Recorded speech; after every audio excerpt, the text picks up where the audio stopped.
Hi guys. Today we will continue our alternate future of the world scenario. It's in the middle of the war, which Europe has geopolitically been changed much before it, with little forces pushing into the Caucasus region of Russia because it's mountainous.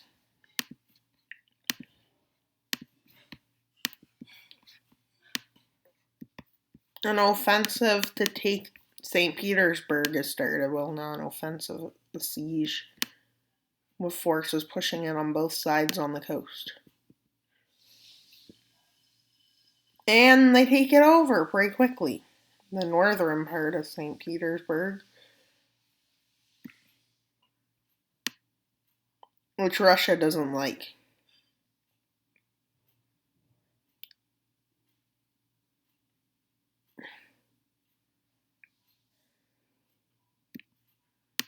And they finally take the city.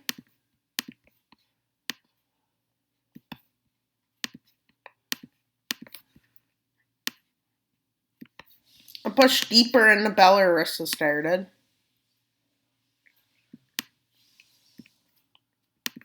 Which goes successful because Belarus is basically crippled now.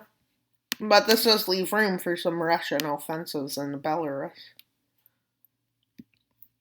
to liberate the country in these lands. You definitely liberated them. Kaliningrad falls, which leads to a low morale, making Ukraine push up to here. Well, newly freed Ukraine. And push down here, up here, out there.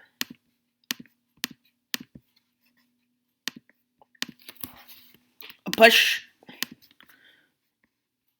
up north by the Baltics is made here. Finland is doing pretty good progress in the north. Estonian, Finnish, and Lithuanian forces make gains here, but mostly Estonians and Finnish. Push in here, but there's not that big of a deal because there's nothing there. Where their aim is to get to here, Moscow. This city is a big city, major city. Well, I don't know, but there is a city with a port.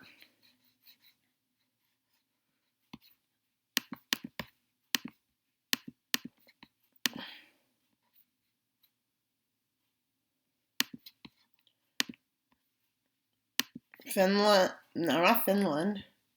Kazakhstan declares war on Russia, who was an ally of Russia the full time, but was just overthrown by its own people. And they make a push down the coast. Along with Azeri and Turkish forces meet up and push towards Volgograd. And they push down and take back. The Ukrainian forces are marching into Russia, down the coast. Not like that.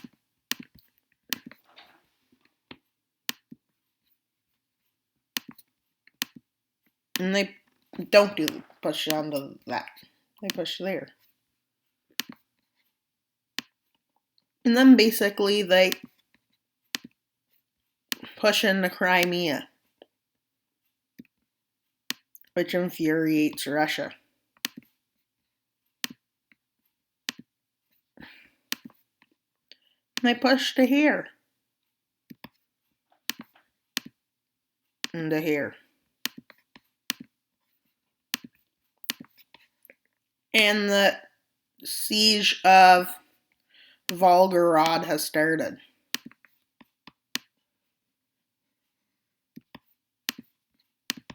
And they have occupied out to here. This is also Kazakhstan's land.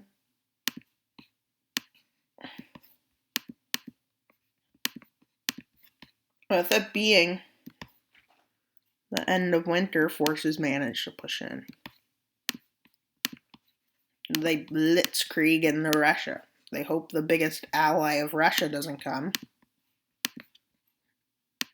as that will backtrack them.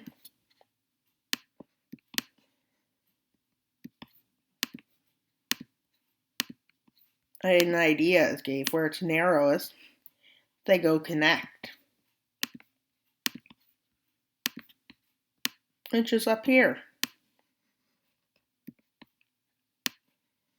And pretty easy when, well, Russian morale is low. And then they see that this is the easiest way to go to Moscow. But a problem comes when guess what time it is? It's winter. And Russia just basically does this. Well, with winter not being as bad as it historically was, they cut the forces from both sides in two, and they break their siege of Moscow. But then the spring comes, which allows them to do that. I don't know why I'm using this tool.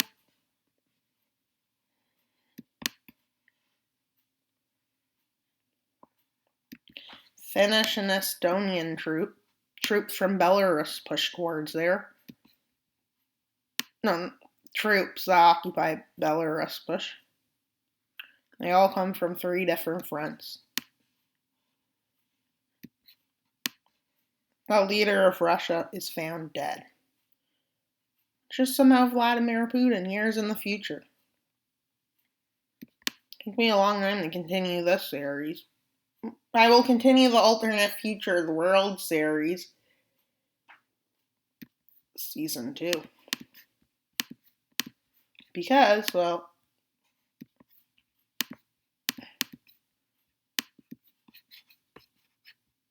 World War III ended in that series, and the treaty was signed. Russia was completely obliterated. Now they occupy Russia. They occupied that the full time.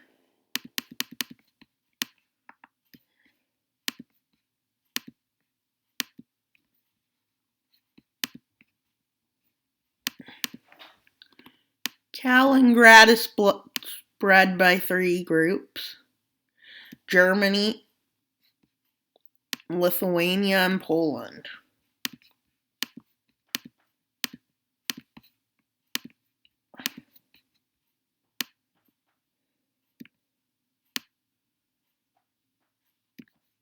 Well, the anti-Russian treaty and I think I called it the Berlin Pact or something.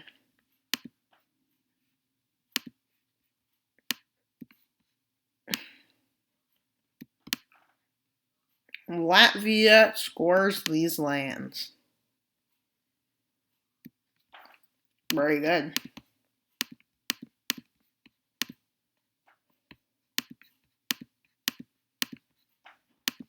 Because Latvia is liberated from Russian rule. A bunch of Russian land. Belarus doesn't think anything bad is happening to them. As bad, much worse. Poland takes these lands.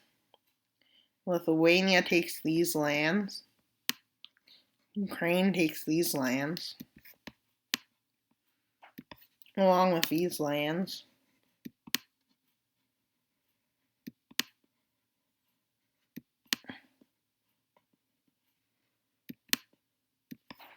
Well, it looks nice on the map.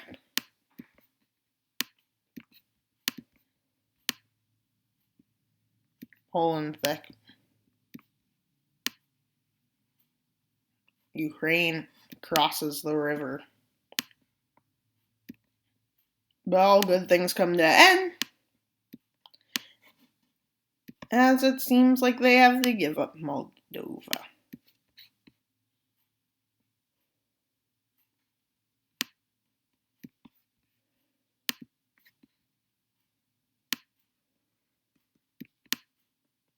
which looks kind of like this.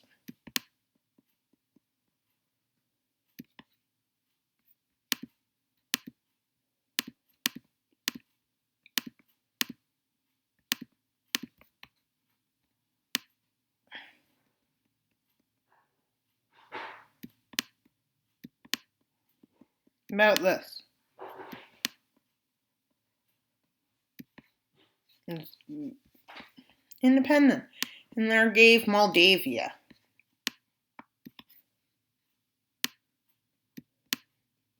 And then Hungary just takes these lands as well.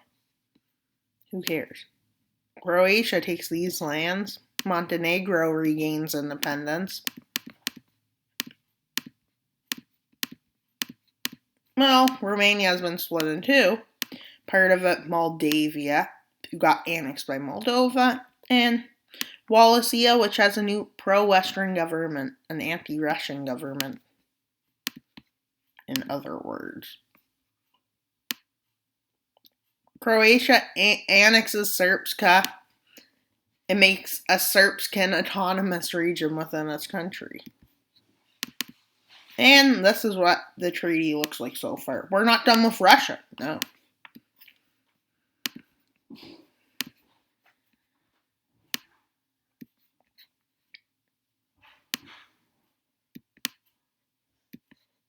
Abkhazia gives independence as well.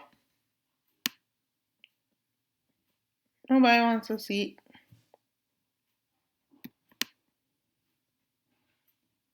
How about North Ossetia? Ossetia is made. Georgia gained lands here. Chechnya gains independence, which looks about like this. Dagestan gets independence. This region is split in two. East Caucasia and West Caucasia.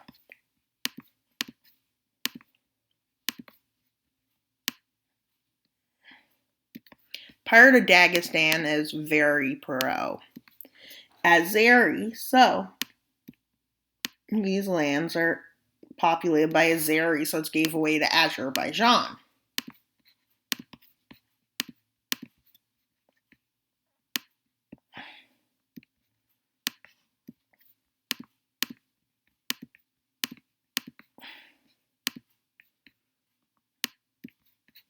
Well, they make sure to not give away Volgorod.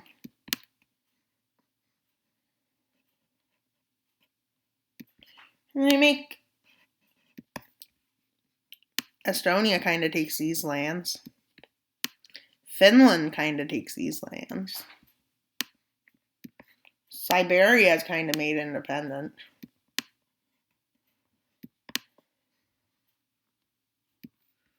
And then they agree to give Novgorod independence.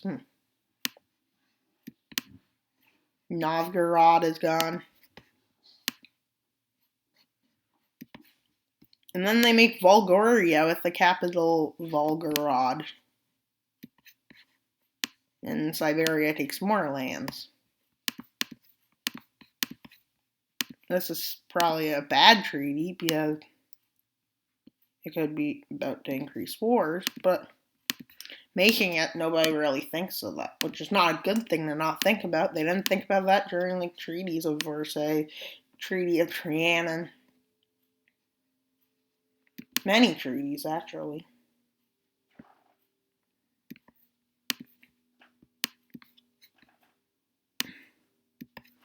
That's how many wars start.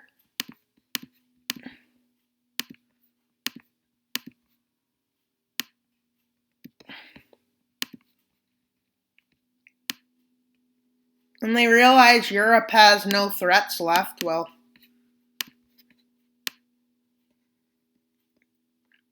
a lot of nations have become a lot less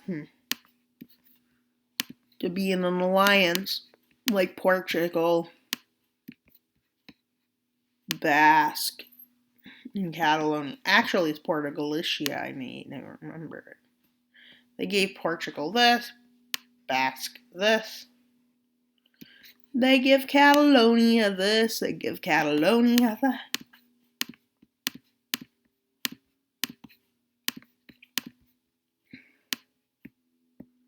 After the treaty, not as many countries stay in this alliance. The new European alliance. France stays in it. Catalonia does. Bulgaria, Turkey. And since Turkey's joining, well, Azerbaijan, Georgia, Armenia finally gets a government after years of Turkish and Azeri occupation. Well, I hope it wasn't Turkish. Finland stays. Ukraine and Poland, Germany. Them.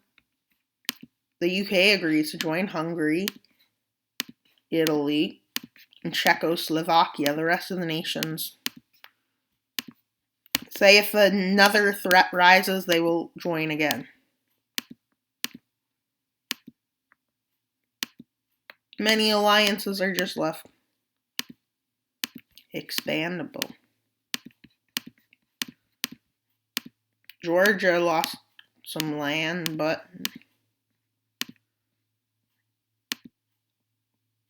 Dagestan didn't get all of its land. Muscovy is the strongest area of this, but Muscovy is, well, occupied. Spain, occupied. Serbia, occupied. Wallachia, occupied.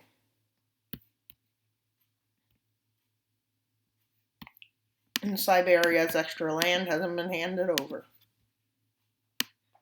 And thanks for viewing. I hope you enjoyed. We are on our way to 100 subscribers. We're 75 subscribers away. Please like and subscribe if you enjoyed this video. Thanks for watching. I hope you have a wonderful day. Wild Mapper out.